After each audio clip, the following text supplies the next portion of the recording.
Welcome to the Media Hunt Report. This is part 2 of our interview with Jeff Roberts. Last week we talked about the risks to the global economy.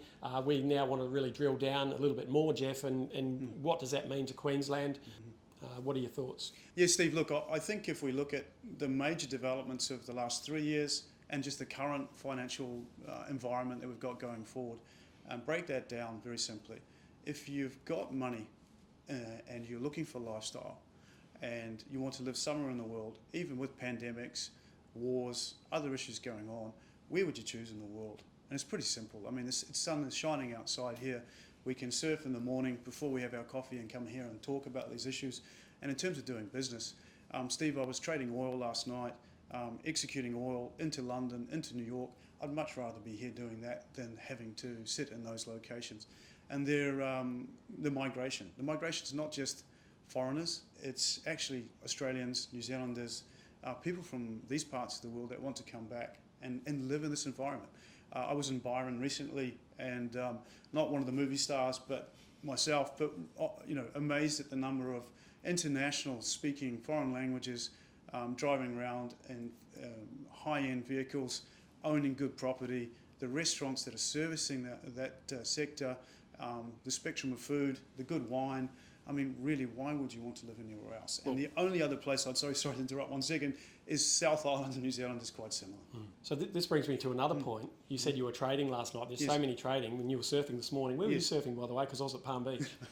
I was actually at Coolangatta. Okay. Well, there's a lot of that going on, isn't there? So people are actually working remotely, and that's part of the throwback to COVID and Teams meetings, Zoom calls. So there's not this requirement to actually get on a plane and be in London or as much as there was. So you can work remotely and you can work in these maximise your lifestyle and live in these great spots like the Gold Coast, like Byron Bay, like the Sunshine Coast, like New Zealand. Look, I think that's the key. That drives asset prices, right? Is people have got a completely different way of working, and it's a sustained way of working now. It's not where short-term aspects have impacted people's lives and they've made short-term changes to adjust. These are changes that are going to be around for generations. I want to work from home, or I want to work online. I want to enjoy lifestyle. I want a safe, healthy living environment.